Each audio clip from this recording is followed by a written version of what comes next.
মৰমৰ ছাত্ৰ-ছাত্ৰীসকল আজি এই ভিডিঅ'টোলৈ তোমালোকক স্বাগতম জনাইছো। আমি আলোচনা কৰি আছো চতুৰ্থ শ্ৰেণীৰ গণিতৰ ৮ নং পাঠ হৰণ আৰু হৰণ নামৰ পাঠটি আমি আলোচনা কৰি আহি পৃষ্ঠা নম্বৰ পাইছোহি 85 অৰ্থাৎ পেজ নম্বৰ 85 আৰু আমি ইয়াৰে আগৰ ভিডিঅ'ত ইয়াত যে আছে মুখে মুখে উত্তৰ দিও আহা মুখে মুখে উত্তৰ দিও আহাৰ আমি ইয়াৰে ক খ গ আমি আলোচনা কৰিছিলো আৰু ইয়াৰ উপৰিও আগৰ পৃষ্ঠাসমূহত থকা বিভিন্ন ক্ৰিয়াকলাপবোৰ আমি আলোচনা কৰিছো ভিডিঅ' যোগে। গতিকে যিসকল ছাত্ৰ-ছাত্ৰীয়ে আগৰ ভিডিঅ'বোৰ চোৱা নাই তোমালোকে চাব পাৰিবা। আমি যেতিয়া এইটো পাঠ আলোচনা কৰি সম্পূৰ্ণ কৰিম তেতিয়া এইটো পাঠৰ বাবে প্ৰস্তুত কৰা আটাইকেইটা ভিডিঅ'ৰ লিংক আটাইকেইটা ভিডিঅ'ৰ ডেসক্ৰিপশন বক্সত দিয়া হ'ব। গতিকে তাত থকা লিংকৰ জৰিয়তে তোমালোকে আটাইকেইটা ভিডিঅ' চাই ল'বা। বাৰু যি কি নহওক এতিয়া আমি আজি এইটো আলোচনা কৰিম চেষ্টা কৰা। দুটা সংখ্যাৰ পূৰণফল 375। এটা সংখ্যা যদি 25 হয় আনটো সংখ্যা কি? গতিকে এইটো গণিত আমি দুই ধৰণে কৰিব পাৰিম। গতিকে বলাচোন তোমালোকে এই গণিতটো বহিত এইদৰে পাতি ল'বা। ইতিমধ্যে আমি আগৰ ভিডিঅ'সমূহত আলোচনা কৰিছিলো যে 2 পূৰণ 3 সমান আমি কি লিখিব পাৰো 6 লিখিব পাৰো। এইখিনি তুমি বহিত লিখিব নালাগে, তোমালোকে যদি বুজি পোৱা সেইকাৰণে মই এইখিনি লিখি দিছো। 2 পূৰণ 3 সমান 6। এতিয়া চাবা এই 6ক যদি আমি হৰণ কৰিব লাগে 6 হৰণ আমি এই 2টোৰে যদি হৰণ কৰো তেতিয়া আমি হৰণফলটো এই 3টো পাম। তাৰমানে 6ক 2ৰে হৰণ কৰিলে আমি 3 পাম। আকৌ এবাৰ এই 6টোক 6 হৰণ 2 6ক যদি আকৌ এবাৰ এই 3ৰে যদি হৰণ দিও 3 সমান তেতিয়া আমি এই 2টো পাম 2। গতিকে তোমালোকে নিশ্চয় বুজি পালা। ইতিমধ্যে আমি আগৰ ভিডিঅ'সমূহত আলোচনা কৰিছিলো যে পূৰণ আৰু হৰণৰ মাজত সম্বন্ধবোৰ কেনেকুৱা। গতিকে আমি আজিৰ এই গণিতটো কৰিবলৈ যাওঁতে তোমালোকে এই পূৰণ আৰু হৰণৰ যিটো এনেকুৱা যিবোৰ সম্বন্ধ আছে এইটো তোমালোকে মনত পেলাবা। আৰু যি কি নহওক এতিয়া আমি গণিতটোলৈকে যাওঁ। তোমালোকে বহিত গণিতটো এইদৰে পাতি ল'বা যে দুটা সংখ্যাৰ পূৰণফল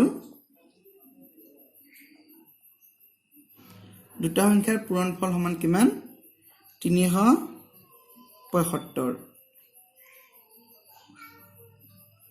ইয়াৰে এটা সংখ্যা দিয়া আছে, এইখিনি কিতাপত দিয়া আছে হয়নে? এটা সংখ্যা সমান আমি কি লিখিব পাৰিম কিতাপত দিয়া আছে 25। আমাক আনটো সংখ্যা লাগে লিখিবা এতেকে আনটো সংখ্যা সমান আমি কি লিখিব পাৰিম এই 375। ইয়াত যেনেকৈ ধৰা দুটা সংখ্যাৰ পূৰণফল 6 2 পূৰণ 3 সমান 6। গতিকে তাৰে এটা সংখ্যা যদি 3 হয় আনটো সংখ্যা কি হ'ব 2 হ'ব। তাৰ মানে 3ৰে 6 হৰণ কৰিছো, এই 6ক আমি 3ৰে হৰণ কৰিছো অৰ্থাৎ 2 পাইছো। ঠিক তেনেকুৱা এইটো তেনেকুৱা আমি এই 375 কি কৰিব লাগিব এই 25ৰে হৰণ দিব লাগিব, তেতিয়া আমি আনটো সংখ্যা পাম। এতিয়া 375ক 25ৰে হৰণ কৰিব লাগিব। ইয়াত লিখিব পৰা এতিয়া আমি হৰণ গণিতটো কৰি চাম। 375 25ৰে আমি হৰণ কৰিম। চাবা ইয়াত দুটা অংক আছে 2 5 25। ইয়াৰো দুটা অংক লোৱা 3 7 37। গতিকে মই তোমালোকক আগতে কৈছিলো কি যে ইয়াত আমি এনেকুৱা এটা সংখ্যা লিখিব লাগিব যিটো সংখ্যা 37ৰ সমান হ'ব লাগিব, নহয়তো 37তকৈ সৰু হ'ব লাগিব, কিন্তু 37তকৈ কি হ'ব নালাগিব ডাঙৰ হ'ব নালাগিব। গতিকে আমি ইয়াত যদি একবাৰ দিওঁ 25 1 গুণ 25 ইয়াত আমি 25 লিখিব পাৰিম। তোমালোকে চাবা এইখিনি লিখিব নালাগে, বুজিবৰ কাৰণে কৈছো। 25 1 গুণ 25 25 2 গুণ 50। এতিয়া চাবা ইয়াত যদি আমি একবাৰ দিওঁ তেতিয়াহ'লে ইয়াত আমি 25 লিখিব পাৰিম, কিন্তু যদি দুইবাৰ দিওঁ 50 লিখিব পাৰিম। এইটো 50 হয়নে? আমি ইয়াতে 50 কিন্তু ইয়াত যদি আমি 50 লিখো 37তকৈ 50টো ডাঙৰ হৈ যায় গতিকে আমি 50 লিখিব নোৱাৰো সেইকাৰণে আমি দুইবাৰ দিব নোৱাৰো অৰ্থাৎ আমি 25 লিখিম আৰু একবাৰ দিম হয় সৰু হ'ব লাগিব নহয়তো সমান হ'ব লাগিব গতিকে আমি একবাৰ দিম 25 গুণ 25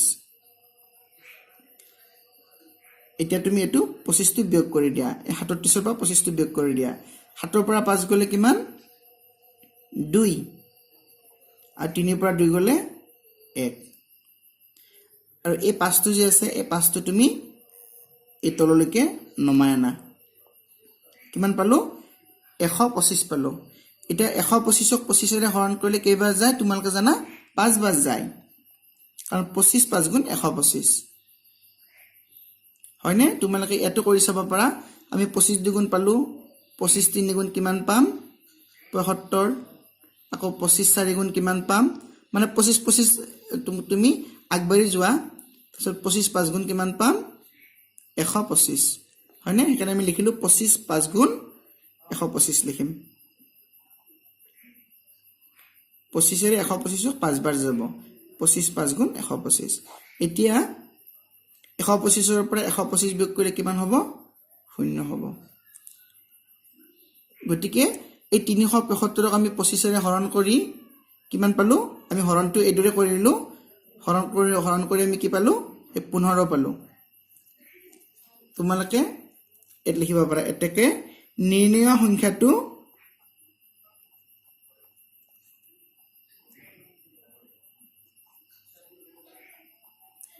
নিৰ্ণয় সংখ্যাটো সমান 15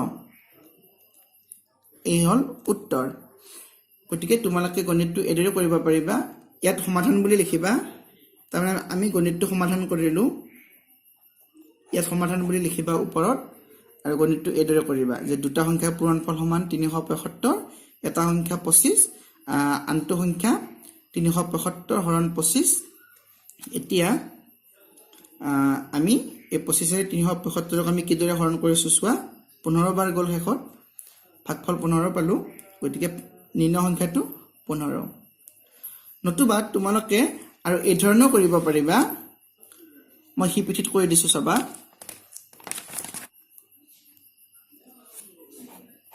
ইয়াত আমি সমাধান বুলি লিখিলো ইয়াত আমি আগতে যিদৰে লিখিছিলো তেনেকৈ লিখিব পাৰিবা দুটা সংখ্যাৰ পূৰণফল কিমান দিয়া আছে 375 এটা সংখ্যা সমান কিমান দিয়া আছে 25 লিখিবা এতেকে আনটো সংখ্যা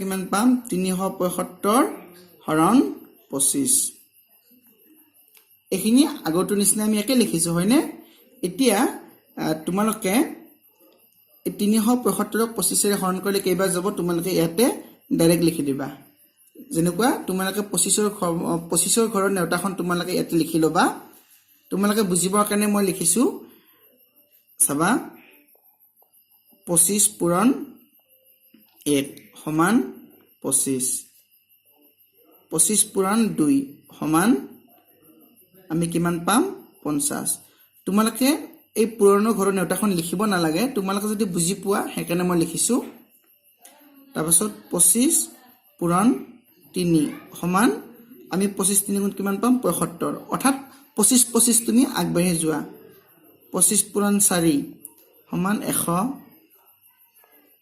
25 পূৰণ 5 সমান 125 পূৰণ 13 সমান 325 25 পূৰণ 14 সমান 350 25 পূৰণ 15 সমান 375 গতিকে আমি 25 পূৰণ 15 মানে 375 পালো নে